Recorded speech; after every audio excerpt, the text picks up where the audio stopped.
Lucas capítulo 5.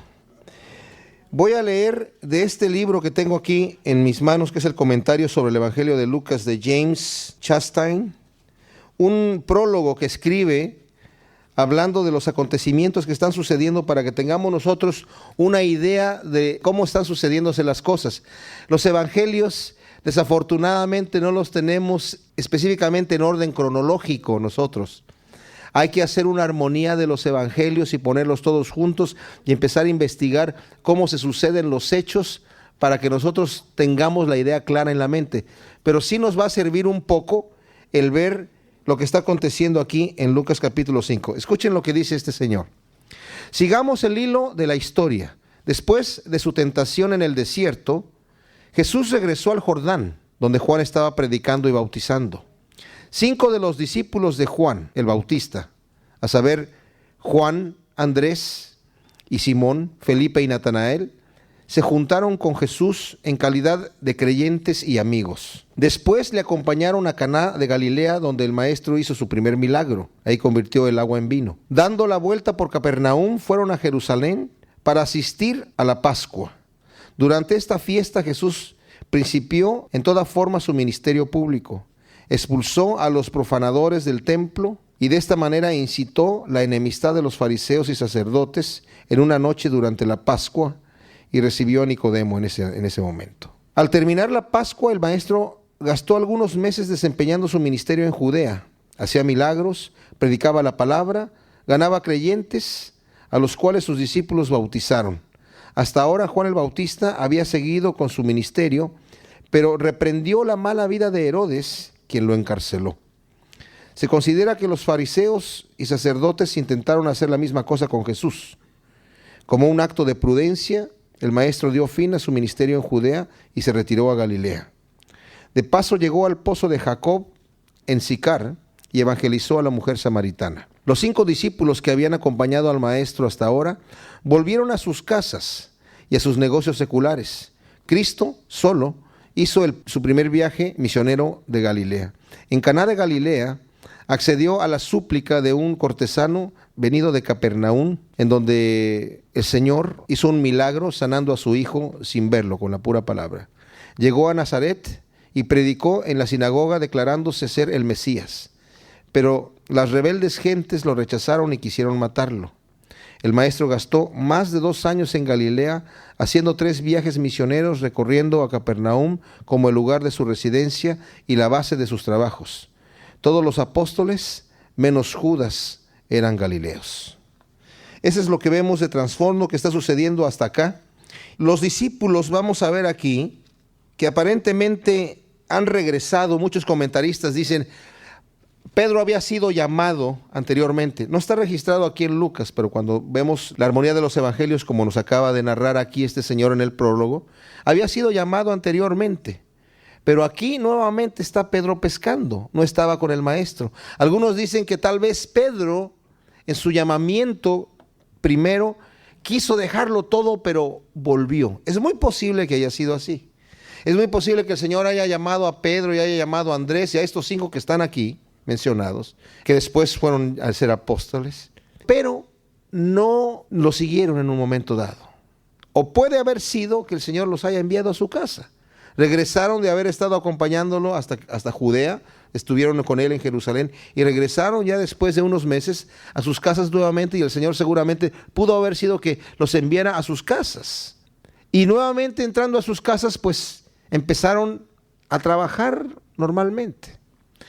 Pedro era hermano de Andrés. Jacobo y Juan también eran hermanos. Eran compañeros de trabajo de Pedro y de Andrés. Estas personas tenían suficiente dinero. No crean ustedes que Pedro era una persona muy pobre. No, era un pescador, de acuerdo a lo que leemos en la palabra. La palabra que utilizan ellos para la red que estaban utilizando es una red que solamente un pescador fluyente lo pudo haber comprado. Una persona que le fuera bien en el negocio de la pesca. No cualquiera podía tener este tipo de redes. Entonces, podemos entender que Pedro, Andrés, Santiago y Juan eran pescadores que les iba muy bien en su negocio. Entonces dice aquí, en Lucas capítulo 5, versículo 1, que aconteció que estando Jesús junto al lago de Genezaret, el gentío se agolpaba sobre él para oír la palabra de Dios. El lago de Genesaret también es el lago de Galilea, o le llaman también el lago o el mar de Tiberias, a veces se menciona. Tiene varios nombres, es el mismo.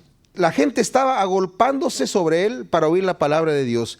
Él ya había tenido la fama, ya vimos nosotros que había llegado a Nazaret y en Nazaret lo habían rechazado, pero habían oído de él.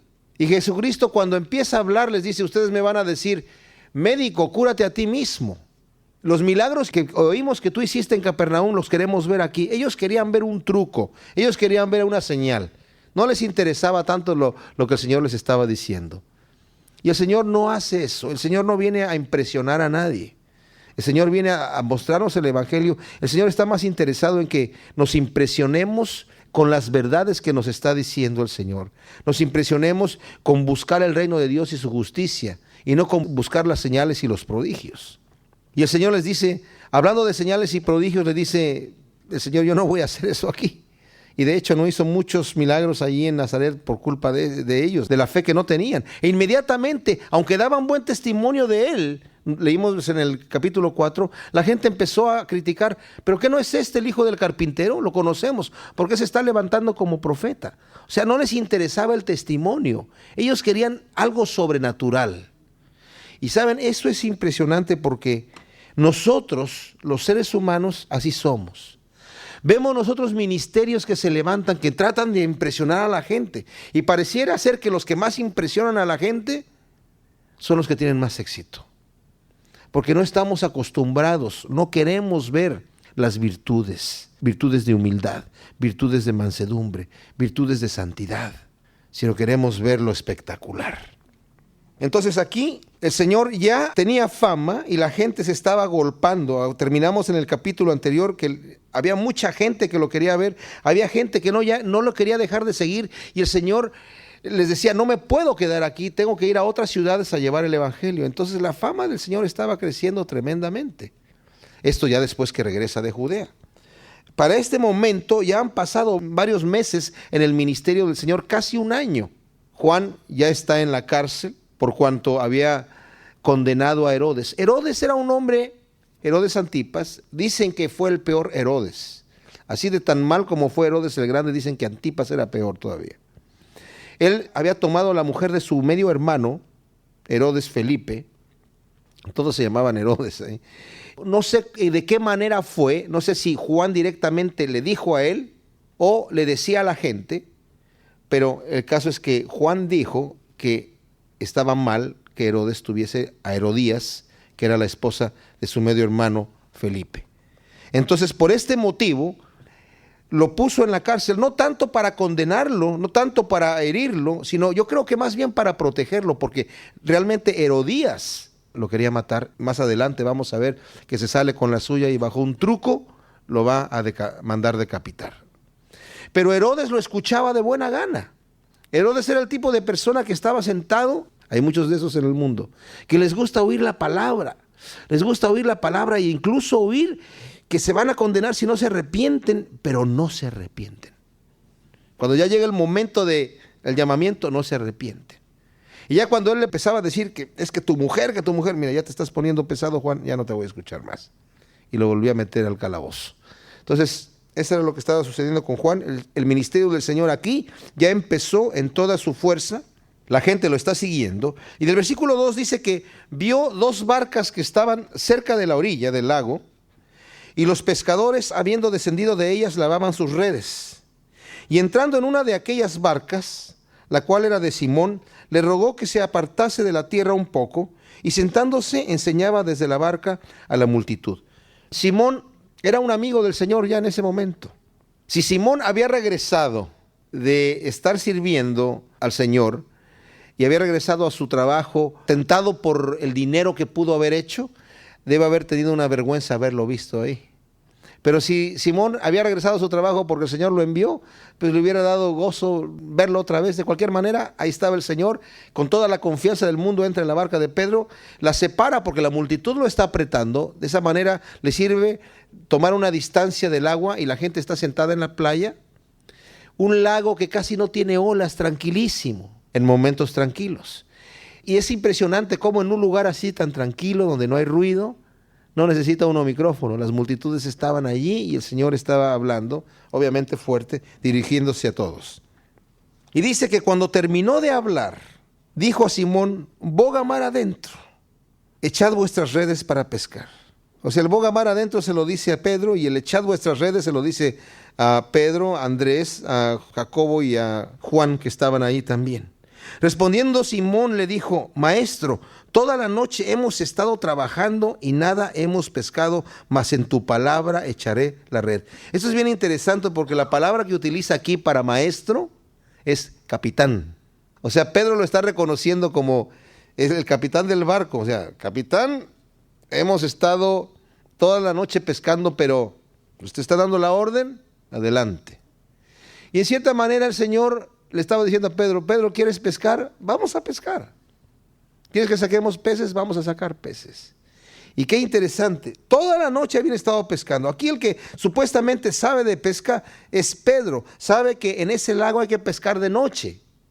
Mientras los peces están allí, no sé de qué manera los peces están funcionando en la noche, pero pescaban en la noche por algún motivo. En el día es más difícil pescar, los peces no van a estar más alerta de la red, no sé qué sucede, pero Pedro es el que sabe de peces, pero ahí está el maestro que supuestamente sabe de las cosas del espíritu, de la ley, pero le dice: capitán, jefe, yo voy a hacer lo que tú me dices, porque tú eres el que mandas aquí, y en tu palabra echaré la red. Habiéndolo hecho, encerraron gran cantidad de peces y su red se rompía. O sea, estaba a punto de romperse por la cantidad de peces. Entonces hicieron señales a los compañeros que estaban en la otra barca para que viniesen a ayudarles. Este era Juan y Jacobo. Y vinieron y llenaron ambas barcas de tal manera que se hundían. Viendo esto, Simón Pedro cayó de rodillas ante Jesús diciendo: apártate de mí, Señor, porque soy hombre pecador. Porque por la pesca que habían hecho, el temor se había apoderado de él y de todos los que estaban con él. Y asimismo de Jacobo y Juan, hijos de Zebedeo, que eran los compañeros de Simón. Pero Jesús dijo a Simón: no temas, desde ahora serás pescador de hombres. Y cuando trajeron a la tierra las barcas, dejándolo todo, le siguieron. Esto es muy interesante. Ellos acaban de pescar una gran cantidad de peces. ¿Y qué es lo que hace Pedro? En ese momento se da cuenta: esto no es natural. Esto no sucede así. Normalmente esto no pasa. No le dijo al Señor: tú sí que eres buen pescador, ¿eh? Oye, tú te la sabías que era por este lado donde estaba el asunto. El Señor no tira las redes. El Señor solamente le dice a Pedro: echa las redes del otro lado. No le dice: miren, aquel punto es donde están los peces. No le dice nada de eso. Simplemente le dice: echa las redes nuevamente y las vuelve a echar. En tu palabra, Señor, voy a echar las redes. Ni siquiera le dice: échalas del otro lado. Simplemente le dice: vamos nuevamente y ahora sí, tíralas. Cuando tú quieras tirarlas, en donde tú quieras tirarlas. Porque el Señor ya tenía un plan. Y ahí Pedro se da cuenta que lo que está sucediendo es que este hombre con el que está hablando tiene el poder de controlar todo absolutamente. Y los peces estaban allí porque el Señor quiso. Dice: ¿quieres pescar? Es que hemos pescado toda la noche y no hemos ganado nada. ¿Quieres pescar? Vamos a pescar. Y ¿saben qué tremendo es cuando el Señor nos dice a nosotros, nos ordena hacer algo? Porque sabemos que la pesca va a ser tremenda. Ahora, esto tenemos que tener cuidado. No pensemos que cuando nosotros hacemos algún trabajo para el Señor, si no vemos un fruto abundante, no fue de Dios. No. A veces sucede así. El Señor mismo en algunos lugares entró predicando el Evangelio y no hubo fruto. A veces el fruto es tardío. A veces se ve más adelante. Pero el fruto viene de cualquier manera. Ahora, ¿saben? Esto para mí es muy especial. Yo me identifico mucho con Pedro. De hecho, escribí una canción acerca de esto. Acerca de que Pedro tiene un encuentro con el Señor. Y en la canción que escribí es Pedro el que está cantando su encuentro con el Señor. Y yo me identifico con Pedro porque Pedro está escuchando a un hombre que está hablando cosas espirituales. Y cuando le dijo: sígueme, inmediatamente dejó todo y se fue con él y se fue a Judea y estuvo varios meses con él viendo los milagros y las señales que estaba haciendo. Y de repente regresa nuevamente a su casa y Pedro nuevamente en su hábitat, ¿verdad? Nuevamente en su casa, lo que lo rodea, lo cotidiano, vuelve a ser el Pedro normal, el Pedro de antes. Y ahora que se vuelve a encontrar con el Señor aquí y ve este gran milagro, se da cuenta de la gran diferencia y se arrodilla y cae y dice: Señor, apártate de mí. Yo no soy la roca que dijiste que soy. Yo no soy ese hombre que va a seguirte y ese que tú quieras escogido para que esté contigo y continúe tu ministerio. Yo no puedo hacer eso, Señor. Yo soy un pecador. Apártate de mí, no te sirvo absolutamente para nada. Saben, yo como conocí al Señor fue por la lectura de la Biblia. A mí nadie me habló de Dios, jamás. O sea, yo conocía de Jesucristo a través de la iglesia, a través de la religión, pero nadie me llegó a tocar la puerta a decirme: Cristo te ama, mira, arrepiéntete de tus pecados, ve lo que dice aquí la palabra. Nadie nunca me dijo nada.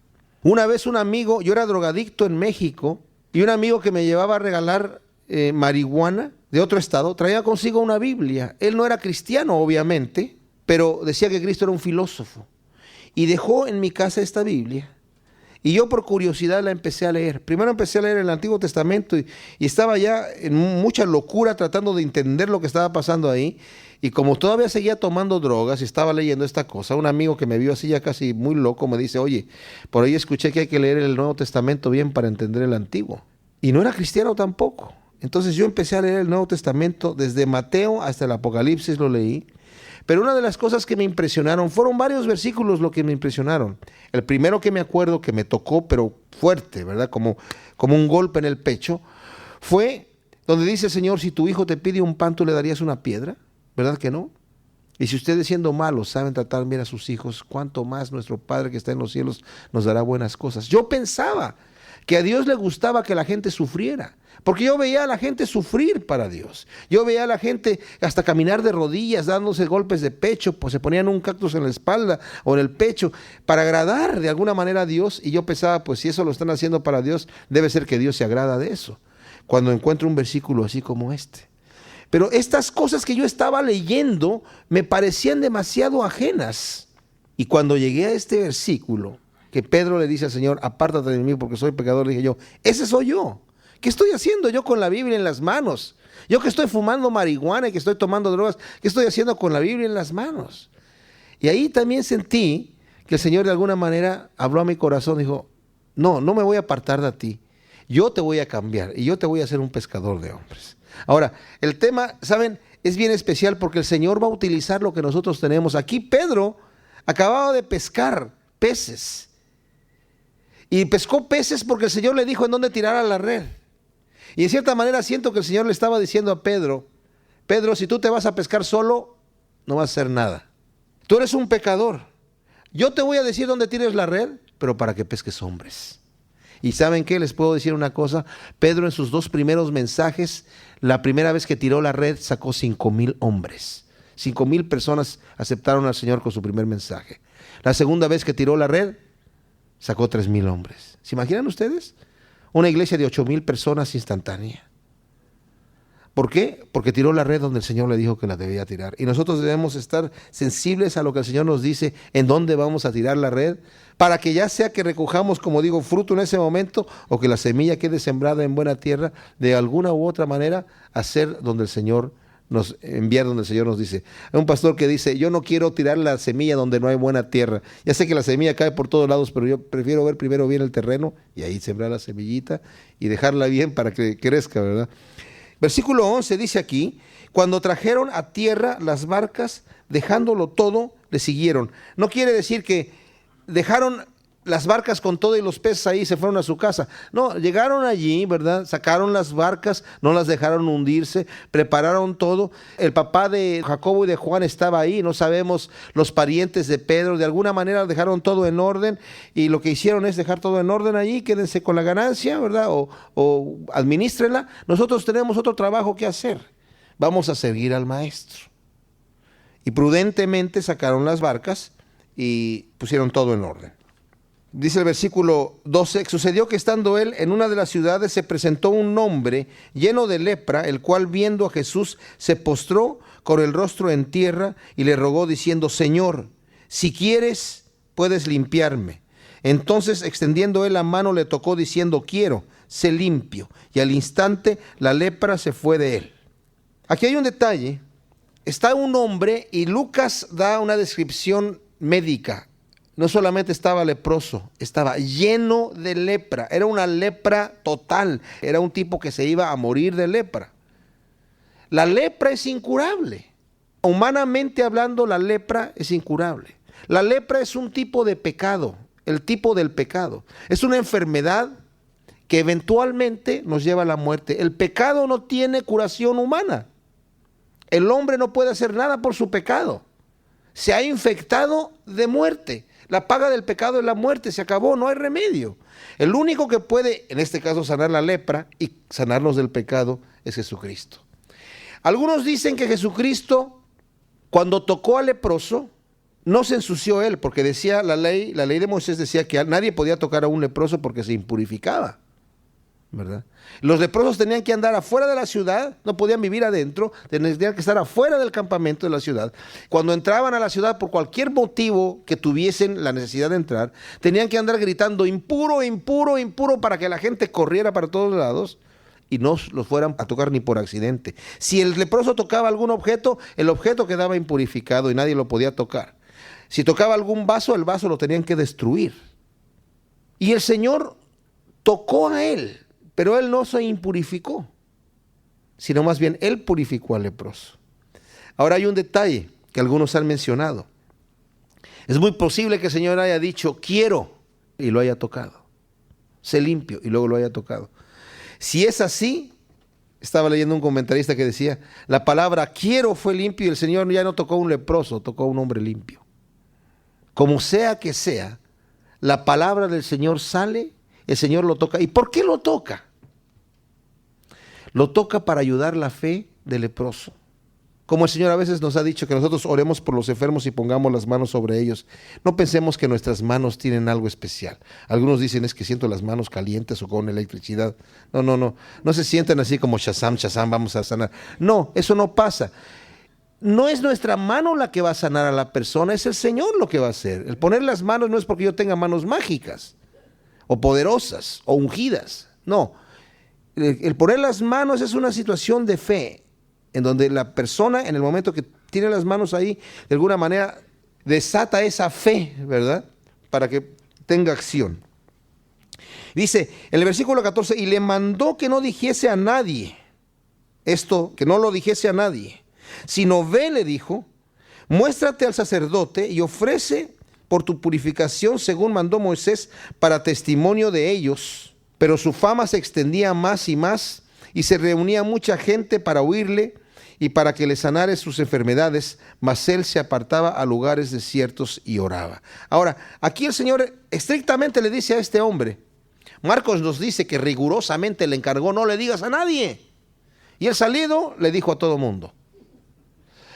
Un acto de desobediencia, ¿verdad? Pero a la vez, veamos un detalle, el Señor le dice, preséntate al sacerdote.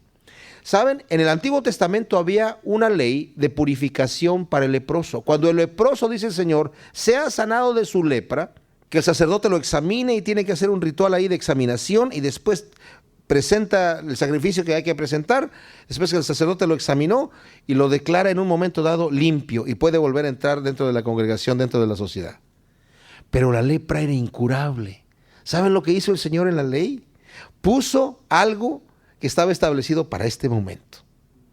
Para testimonio a ellos, dice aquí el Señor. ¿Cuál va a ser el testimonio? El testimonio es que se sanó un leproso, algo que nunca sucede. Eso no sucede. Oye, vengo aquí porque un hombre oró por mí y me dijo que estaba sano. Mira, estoy sano. A ver, checa cómo estoy. Y los milagros del Señor no quedaban a medias, ¿eh? Cuando el Señor sanaba de lepra quedaba completito. No quedaba así como medio sanado, a ver, que estuviera, hay que observarlo bien, quedaba muy bien. Vamos a ver unos milagros más adelante tremendos, pero este hombre lo dice a todo mundo y eso perjudica al Señor, de manera que ya no podía entrar abiertamente a las ciudades porque la fama era demasiado y el Señor no toma ventaja de esta fama. Aborrece este tipo de situación. Aborrece la fama. El Señor quería atender personalmente a la gente. ¿Saben? Yo no entiendo ministros que hablan a las multitudes pero no tienen tiempo para el individuo. Eso yo no lo puedo entender. salen con guardaespaldas en limusinas por fuera y ya no. A mí pásenme a las multitudes y desde acá de arriba, desde el escenario, oro por ellos, ¿verdad? Pásenme algunos cuantos para acá, pero a las multitudes nada más. Yo no tengo tiempo para quedarme a hablar con el individuo. Jesucristo quería hablar con el individuo, huía de las multitudes, huía de la fama. Mateo 5:17. Aquí hemos visto ya varios milagros del Señor, la pesca milagrosa, la sanidad de un leproso, y ahora el Señor va a sanar a un paralítico de una forma espectacular. Dice el versículo 17 que aconteció un día que él estaba enseñando y estaban sentados los fariseos y doctores de la ley, los cuales habían venido de todas las aldeas de Galilea y de Judea y Jerusalén, y el poder del Señor estaba con él para sanar. Y sucedió que unos hombres que traían en un lecho a un hombre que estaba paralítico, procuraban llevarle adentro y ponerle delante de él. Pero no hallando cómo hacerlo a causa de la multitud, subieron encima de la casa y por el tejado le bajaron con el lecho, poniéndole en medio delante de Jesús. Ahora, imagínense ustedes el incidente. El Señor entra en una casa en Capernaum. No sabemos si era la casa donde él estaba viviendo. Es un lugar grande donde están los fariseos ahí sentados, los doctores de la ley, dice aquí, y los escribas. Los fariseos eran los religiosos que practicaban la ley con una exageración. Vivían estrictamente con el rigor de la ley y obligaban a la gente a hacer esto. Le decían a la gente, tú tienes que cumplir aquí, y todo lo trataban de cumplir al pie de la letra y le inventaban cosas ahí para supuestamente cumplirlo al pie de la letra, aunque realmente vivían unas vidas hipócritas. Y el Señor los denuncia muchas veces. Esos eran los fariseos. Los doctores de la ley eran gente bastante letrada en cuanto a la ley. E interpretaban, en otras ocasiones se les llama los intérpretes de la ley. Podían dar cualquier estudio bíblico con relación a los conocimientos de la ley y las cosas que podían estar sucediendo allí, cómo debía interpretarse. Y los escribas eran personas que se dedicaban a copiar los manuscritos bíblicos. No había imprentas, lo hacían a mano y eran gente que había estudiado eso, estaban preparados para hacerlo. Era todo un honor y toda una profesión tremenda copiar las escrituras. La gente no tenía Biblias en su casa. Tener una porción de la Biblia en su casa costaba mucho dinero, porque se escribían en pieles y eran rollos y eran dibujados con una tinta especial. O sea, un escriba tenía que hacerlo, no cualquiera podía agarrar y copiar. Eso era lo que consideraban como un hereje prácticamente. Esos eran los que estaban sentados allí y no estaban sentados porque querían aprender. Habían venido, ya estaban decididos desde que el Señor había entrado en el templo y había sacado a todos los que estaban vendiendo. Eso lo hizo 2 veces. Al inicio de su ministerio, ya lo había hecho, y al fin de su ministerio lo hace. Ya se había echado enemigos encima el Señor en este momento. Tenía grandes enemigos que estaban solamente a ver en qué lo vamos a tomar a este tipo para matarlo, para declararlo blasfemo y matarlo. Estaban sentados ahí escuchando lo que él estaba hablando. Y en ese momento, ¿qué sucede? Se empieza a abrir el techo. Alguien empieza a quitar las tejas, ¿verdad? Y a quitar la paja y a quitar el asunto. ¿Qué está sucediendo? Se abre en el techo y empiezan a bajar a un hombre porque el lugar estaba lleno de gente. No solamente estaban ellos ahí, estaba la gente normal. Pero estos importantes hombres estaban ahí muy cerca de él. Y empiezan a abrir el techo y empiezan a bajar con unas cuerdas a este hombre que estaba en una camilla, en un lecho, un paralítico. De acuerdo a como nosotros vemos las otras armonías de los evangelios, al ponerlos todos juntos, nos podemos dar cuenta que probablemente era un joven. Por lo que vamos a ver aquí, nos podemos dar cuenta que este joven probablemente estaba en esta condición por su pecado. Hay gente que dice que todas las enfermedades son por causa de pecado. Eso no es cierto. Hay algunas que vendrían, y sobre todo en esta época, por causa del pecado de este joven. El Señor le dice lo primero. Al ver la fe de ellos, le dijo al hombre, tus pecados te son perdonados. ¿Saben? Si este joven había estado paralítico por causa de su pecado, traía una culpa, un sentido de culpabilidad terrible, constante, que lo atormentaba diciendo, por mi pecado estoy como estoy. Y en el momento que llega ahí y escucha, tus pecados te son perdonados, ¿no creen ustedes que dijo, si yo quería otra cosa, ¿no?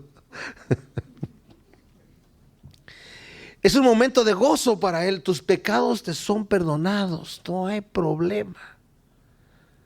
Cuán grande es que el Señor nos diga a nosotros, tus pecados te son perdonados.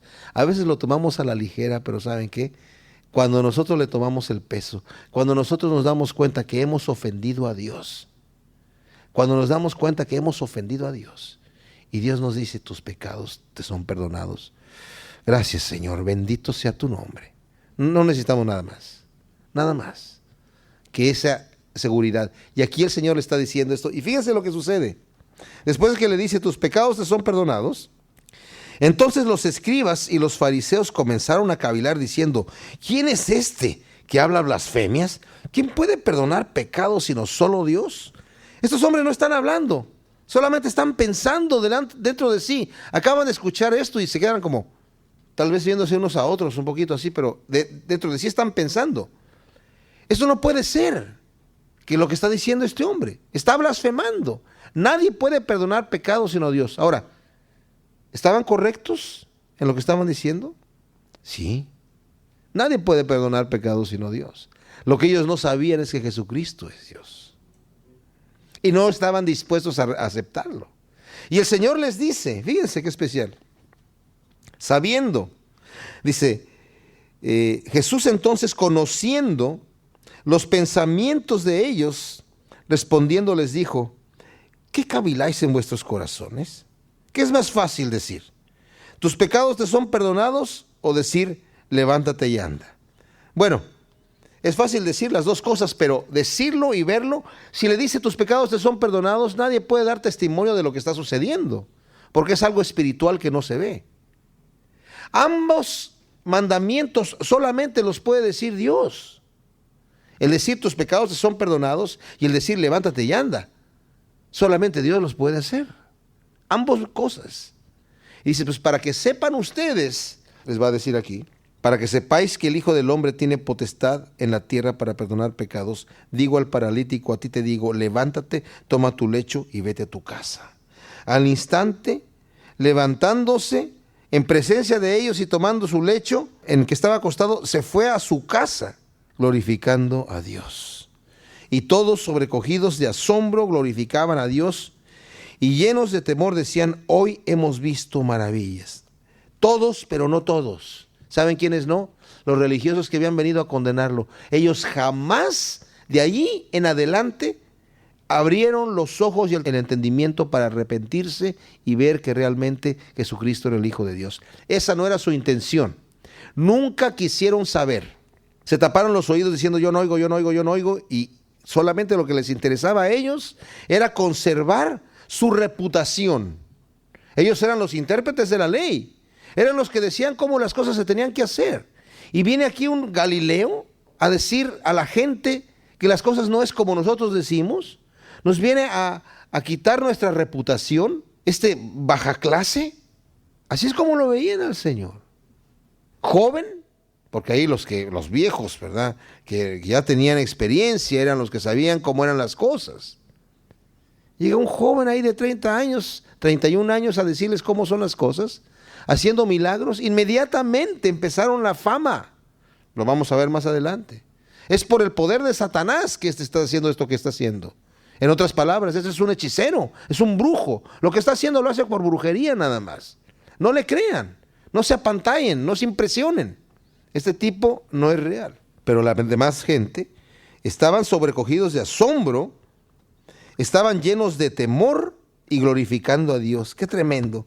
Como dice el Señor, cuando hagas tus buenas obras, hazlas de manera que los que te ven glorifiquen a nuestro Padre que está en los cielos.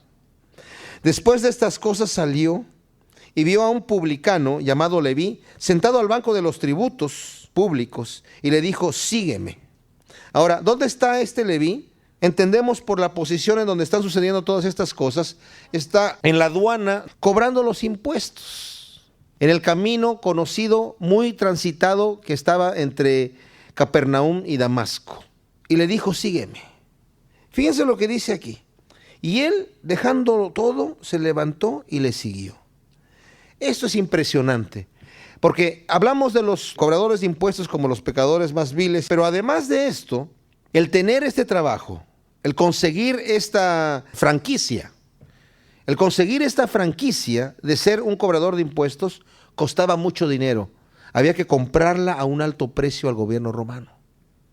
No cualquiera podía decir, yo quiero trabajar de cobrador de impuestos. No, señor. Costaba dinero, había que comprar ese trabajo, pasar y sobornar a alguna persona por ahí, y le daban la franquicia de esto, y le daban su posición, en donde, aquí en este lugar, o aquel lugar en donde hay más impuestos, se cobra más cara la franquicia, ¿verdad? Mateo estaba en un lugar clave donde estaba pasando mucha gente, cobrando mucho dinero. Ahora, el impuesto que requería Roma era una cierta cantidad. Roma le decía, mira, yo necesito que tú me entregues tanto al mes por estar en este punto. Lo que saques extra es para ti. Entonces, estas personas eran corruptos. Ganaban mucho dinero a expensas de los judíos. Su salario era lo que podían cobrar de más. Esa era la franquicia. Y estaba aquí en un punto de aduana Leví. Y dice que cuando el Señor le dice, sígueme, él deja todo y le sigue. Aquí la palabra dejándolo todo no quiere decir que se paró y dejó ahí la cajita con el dinero, ¿verdad? Sino que tal vez le dijo a otro, continúa tú con el trabajo o quédate tú con el puesto. Pero él se paró en orden, todas las cosas en orden, y siguió al maestro. No se tardó, no le dijo, maestro, déjame que cierren el día, déjame hacer cuentas y tengo que hacer todo un balance, todo el asunto y sacar, ver cómo quedaron los números, y ahí te voy a seguir después.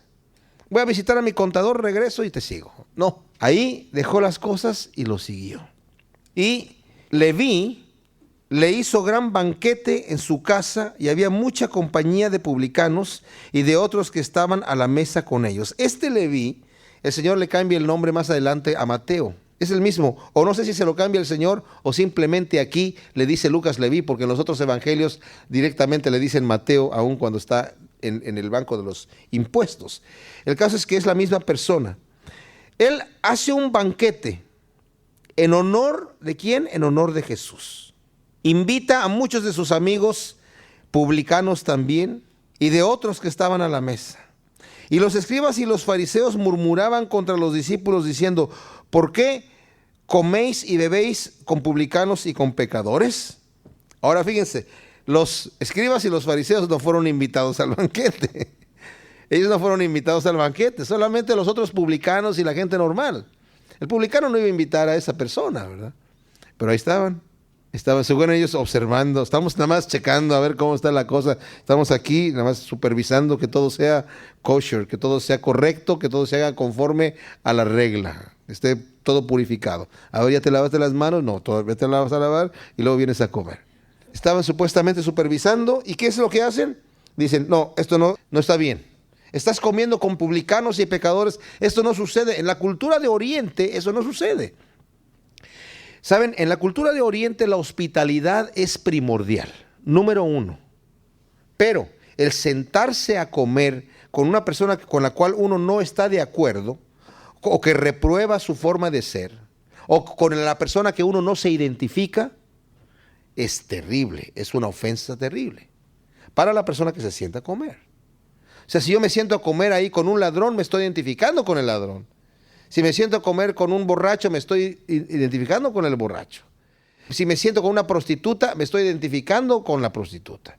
O sea, eso se veía mal en cualquier manera. El Señor Jesucristo va a ser atacado por esto. Y ahora dice, pero ¿cómo se siente este hombre? Acaba de hacer milagros, acaba de hablar de Dios. Y acá, según él, es profeta.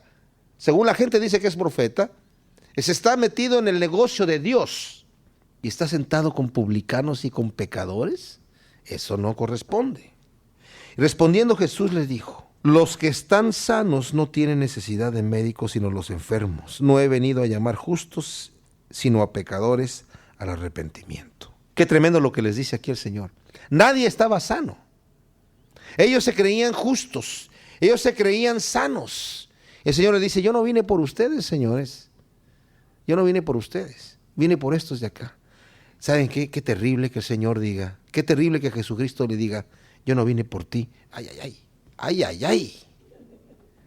¿Y saben a quién le dice el Señor, yo no vine por ti? A la persona que uno a veces le habla del Señor y y dice, no, pero si yo no soy tan malo, si yo ni tomo, ni fumo, ni me paso el alto, ni nada, ¿verdad? Ah, pues entonces Jesucristo no vino por ti. Ay, ay, ay. Porque si Jesucristo no vino por él, él no entra en el reino de los cielos.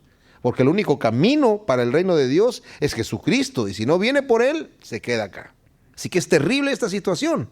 Yo no vine por los sanos, vine por los enfermos. Ustedes dicen que cómo me siento yo sano con estos enfermos. Pues justamente por eso. Porque por estos vine yo, a traer pecadores al arrepentimiento. Y fíjense lo que dice. ¿A qué vine? No me voy a llevar solamente a los pecadores tal como están. Los he llamado al arrepentimiento. Los he llamado a que digan, ya no más. Voy a cambiar, perfecto. Ahora, la persona por sí misma no puede cambiar, pero Jesucristo la va a hacer cambiar.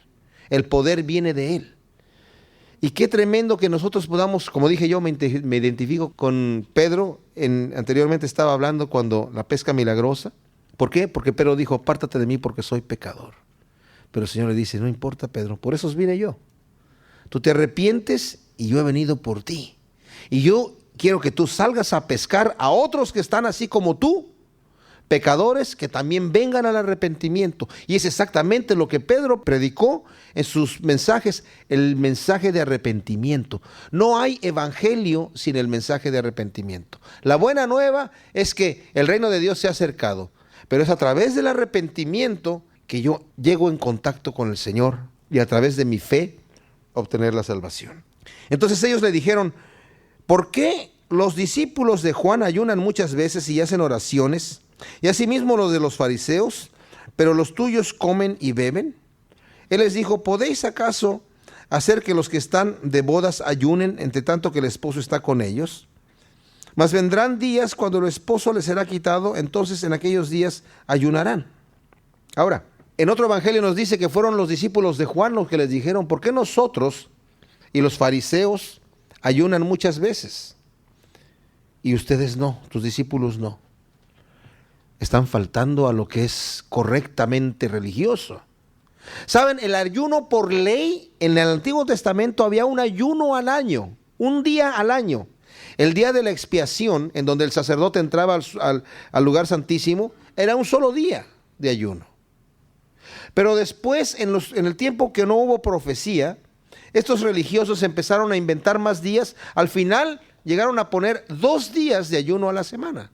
Y tenían que ser esos días que ellos dijeron, y el que no lo hiciera, pues no estaba haciendo lo correcto. Entonces Juan el Bautista, yo me imagino que por costumbre continuó haciendo este tipo de ayunos, porque no está mandado en la ley. Y los discípulos de Juan están ahí como criticando, oye, mira qué bonito, estos tipos comen y beben todos los días y nosotros estamos ayunando ahí con caras largas, ¿verdad? Sí, medio grises, amarillas, de no comer.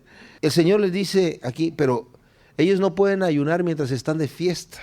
Yo estoy con ellos. Yo soy el novio. Estamos en fiesta. Va a llegar días en donde va a ser quitado. Y la palabra que utiliza aquí para quitado es quitado violentamente. En el griego eso dice. Va a ser de alguna manera quitado, arrebatado con violencia. Y en esos días van a ayunar. ¿Y qué días fueron esos? Los días que estuvo el Señor entre que murió y resucitó, y aún de cuando resucitó, hasta la época de Pentecostés, en donde el Espíritu Santo vino nuevamente a ellos. Ahora nosotros el ayuno es algo que lo podemos hacer voluntariamente, no es algo obligatorio, es algo que nos sirve a nosotros para en ese día que estamos ayunando, encomendarnos al Señor más. A veces nos sirve quitar ese día una comida o 2 comidas o todas las comidas, para ocupar ese tiempo en oración y estar en contacto con el Señor.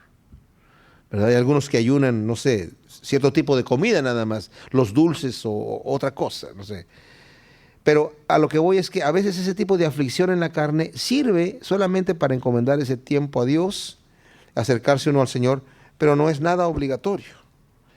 Dice aquí, respecto a esto que estamos hablando, les dijo también una parábola, el versículo 36.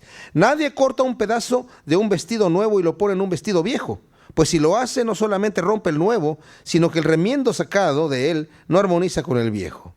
Y nadie echa vino nuevo en odres viejos, de otra manera el vino nuevo romperá los odres y se derramará, y los odres se perderán, mas el vino nuevo en odres nuevos se ha de echar, y lo uno y lo otro se conservan. Ahora, aquí el Señor les está hablando acerca de un sistema. La libertad que tenemos en Cristo, ya no estamos tanto metidos de acuerdo a la ley de Moisés, guardando todas las ordenanzas que estaban en el Antiguo Testamento, mas aparte estos hombres se le habían metido muchos mandamientos más, haciendo la ley muy cargada, tanto que el Señor dijo: ustedes ponen cargas sobre los hombres que ellos no pueden llevarlas. Ustedes no las mueven ni con un dedo, pero ellos no las pueden llevar. Dios nunca puso ese tipo de cargas sobre la persona, pero estos hombres lo hicieron.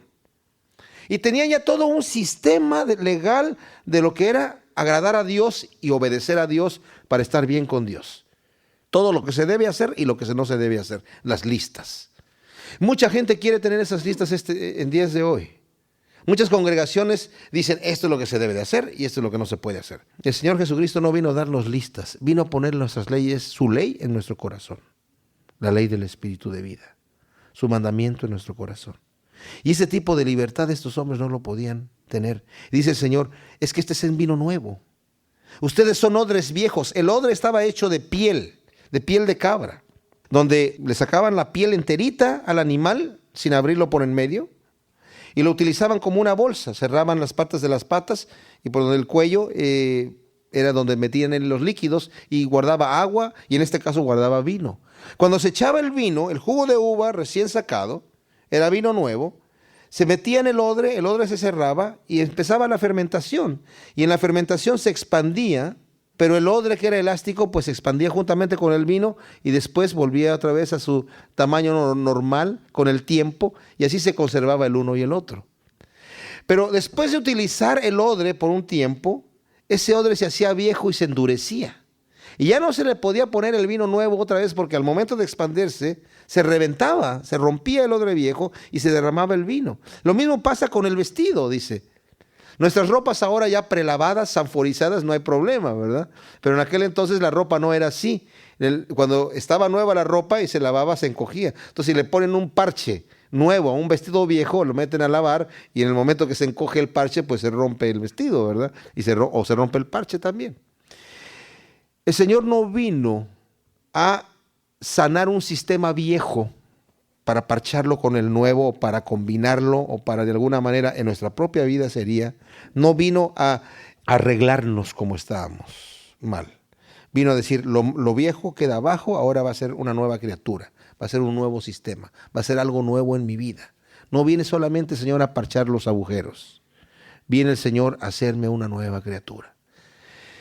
Y luego dice aquí, termina con un versículo bien interesante: y ninguno que beba del añejo quiere luego del nuevo, porque dice: el añejo es mejor. Aquí hay una controversia en la interpretación de este versículo. Primero debo decir que la palabra final que dice mejor en realidad es bueno. O sea, el añejo es bueno. Y el bueno tampoco quiere decir que bueno de mucha calidad. Simplemente dice aquí: nadie que beba del añejo quiere después del nuevo, porque dice: el añejo está bien. Es lo que literalmente dice en el griego. Y tiene dos interpretaciones, ambas opuestas, pero ambas aplicables a la realidad. Una dice que el sistema viejo, el vino añejo, es el sistema antiguo, al cual estaban acostumbrados ya los fariseos, los doctores de la ley, los intérpretes de la ley, y en cierta manera pudiera ser, también les está tirando el Señor ahí un poquito a los discípulos de Juan. Entonces, no es que nosotros tenemos nuestros ayunos y esto es nuestro sistema viejo y es bueno. No queremos tratar el nuevo, no queremos ni siquiera. Muchos de los discípulos de Juan siguieron a Jesucristo, pero otros estaban así como desde lejos, viendo el asunto. La otra interpretación, que como dije es opuesta, significa que el vino añejo viene a ser el camino del reino, ¿verdad? Lo que el Señor nos ha dado. Y la persona que ya una vez ha participado de una relación con el Señor no se quiere regresar otra vez a esos rituales religiosos anteriores que saben que no sirven, porque ha probado ya de esto, ¿verdad? Creo que la interpretación primera que dije va más en armonía con el contexto del cual se viene hablando aquí. Porque no es el Señor el que dice el añejo es mejor. Dice, la persona que ha probado el añejo ni siquiera quiere intentar probar el nuevo, porque dice, no, este está bien, este sistema está bien. ¿Cuántas veces hablamos de alguien del Señor y le dice, no, pero es que la religión de tus padres, tú no te puedes regresar de donde... ¿Y qué fue lo que enseñó tu mamá? Y que no, es que yo toda mi vida he vivido esto. Y no puedo cambiar porque toda mi vida es una tradición. Está bien, el añejo está bueno, no me toques, estoy bien. Y es un peligro en eso, porque entonces me quedo como un odre viejo, como un vestido roto, sin poder ser cambiados. Necesitamos, cuando venimos delante de Dios, necesitamos quitar de nuestra mente todo tipo de concepto ya que esté hecho para dejar que Dios llene nuestra mente de su verdad. Necesitamos, dice el apóstol Pablo en Corintios, dice, el hombre natural no puede entender las cosas de Dios porque para él son locura. Con la mente carnal, normal, las cosas de Dios son locura, no las puede entender, porque las cosas de Dios, tienen que entenderse espiritualmente. Mas Dios nos ha dado, dice Pablo, la mente de Cristo. Qué tremendo. Oremos. Señor, te damos gracias por tu palabra. Ciertamente vemos aquí, Señor, esta gran enseñanza que tú nos has dado acerca de cómo nosotros tenemos que ser flexibles a lo que tu Espíritu Santo nos está guiando, Señor, a donde nos está llevando. Mirarte a ti, Señor, mirándote a ti como el guía de nuestra vida, abriendo nuestro corazón a las cosas que tú quieres hacer, Señor, viviendo una vida en libertad, en gozo, sabiendo, Señor, que tú ya has vencido al pecado, has vencido la muerte, y lo que nos espera a nosotros, tus hijos, que hemos creído en ti, que hemos depositado nuestra confianza en ti, que nos hemos arrepentido de nuestros pecados y te hemos entregado nuestra vida, lo que nos espera es la vida eterna. Y lo mejor viene adelante. Y que no hemos muerto ni moriremos más, Señor, porque hemos pasado de muerte a vida. Y aunque este cuerpo se va desgastando, nuestra persona interior se va renovando día con día, Señor. Y esperamos ya con ansia ese día en donde veamos tu cara, Señor, y podamos besar tus pies, y podamos arrodillarnos y con nuestro rostro en el suelo, Señor, adorarte, Señor, levantando nuestras manos y nuestra voz delante de ti, Señor. Aleluya. Gracias, Señor. Te amamos en el nombre de Cristo Jesús. Amén.